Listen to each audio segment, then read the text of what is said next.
बिस्मिल्लाहिर्रहमानिर्रहीम। अस्सलाम वालेकुम। मैं मुदस्सिर शाही एडवोकेट और आप देख रहे हैं लीगल इश्यूज़। आज एक प्रपोजिशन हम डिस्कस करते हैं। हाई कोर्ट के अंदर एक केस चल रहा था। वो जज साहब ने, मिस्टर जस्टिस शान गुल साहब, उन्होंने अप्रूव भी कर दिया इसको रिपोर्टिंग के लिए कि इसको पब्लिश किया जाए।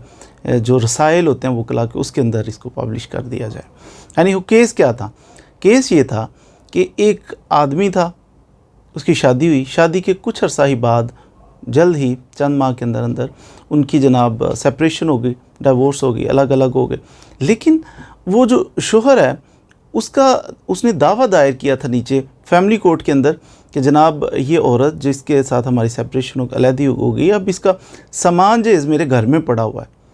अब एक तो चीज़ इसमें ये नज़र आती है, उसने कहा कि इसको कहें कि उठा के अपना सामान ले जाए खैर वफ़ियत के साथ। दो चीज़ें इसमें हो सकती हैं।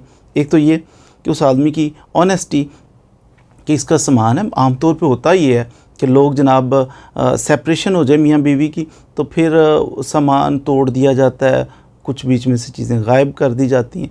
तो केस फिर औरत केस करती है नॉर्मली कि मेरा सामान जहेज़ इनसे वापस दिलाया जाए, केस करके लेना पड़ता है। और ये कहता है कि जनाब हमने उनको रिक्वेस्ट की है लेकिन वो अपना सामान जहेज़ नहीं उठा रहे, तो इसलिए मैं अदालत में आ गया हूँ। तो जज साहब आप इनको कहें कि ये अपना सामान उठाएं। ये उसका केस था।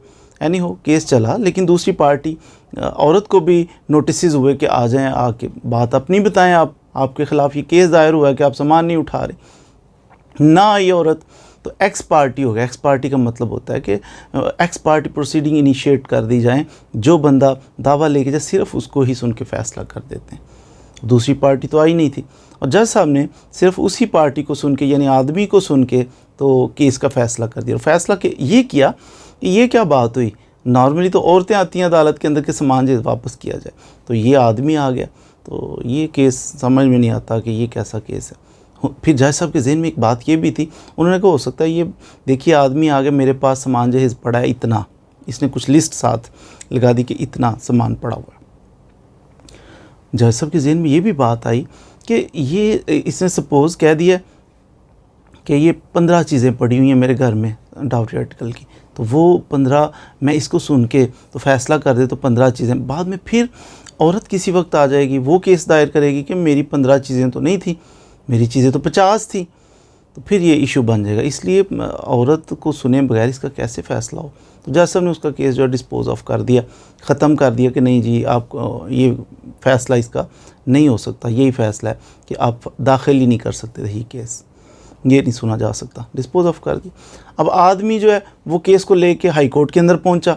हाई कोर्ट के अंदर मिस्टर जस्टिस शान गुल साहब के पास ये लगा हुआ था, तो उन्होंने बड़ा डिटेल इसमें फिर ऑर्डर भी किया और उन्होंने एक बैलिफ अपॉइंट किया। बैलिफ अदालत का एक नुमाइंदा है, उसको अपॉइंट किया, जाएँ जाके थाने के ज़रिए उनकी तामील करवा के तो लड़की वालों को भी बुलाएं, ज़रा क्या इशू है।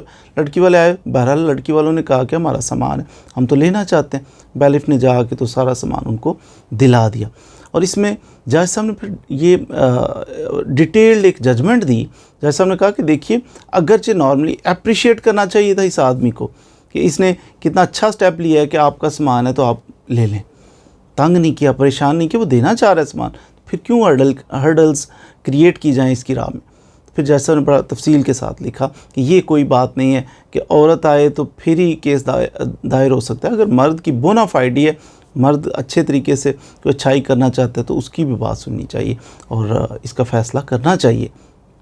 पार्टीज़ का तो आपस में सेटल हो गया, लेकिन यहाँ कोर्ट ने डिसाइड ये कर दिया, बाकी कोर्ट्स के लिए भी ये प्रेसिडेंट एक बन जाएगी कि मर्द भी दावा दायर कर सकता है डाउरी आर्टिकल का, कि डाउरी आर्टिकल मुझसे वापस। उसमें मर्द के ऊपर एक बोझ भी होता है ना, इसे अगर गौर किया जाए तो क्या ऐसा नहीं है कि डाइवोर्स जब हो गई है, औरत चली गई, अब मर्द के घर में 2-3 कमरे हैं, वो सारे जनाब हिफाजत भी उसे करनी पड़ रही है सामान की, और वो बुक हैं। ऐसे ही है ना कि जैसे बाज़ बंदे तो दावा करते हैं तो वो मर्द कहते हैं इसको कहें सामान उठाए और सामान उठाने के साथ साथ रेंट पे करे, मेरे कमरे क्यों स्टोर रूम के तौर पे यूज़ हो रहे हैं, मैं इसके सामान को अब इस्तेमाल करने का मजाज नहीं हूँ, मैं इस्तेमाल नहीं कर सकता, ख़राब भी नहीं कर सकता, ख़राबी से भी बचाना है तो मैं मुलाज़म लगाऊँ इसका। अब जब हमारा रिश्ता ही नहीं रहा तो सामान फौरी तौर पे उठाएं अपने घर ले जाएं।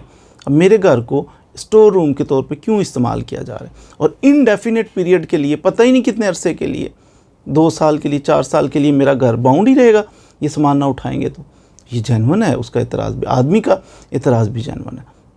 बहरहाल कोर्ट ने ये डिसाइड किया कि मर्द भी, औरत भी फ़ाइल कर सकती है कि सामान जहेज़ वापस दिलाया जाए, और मर्द भी ये केस दाखिल कर सकता है कि सामान जहेज़ इनको कहें कि ये उठा कर ले जाएं।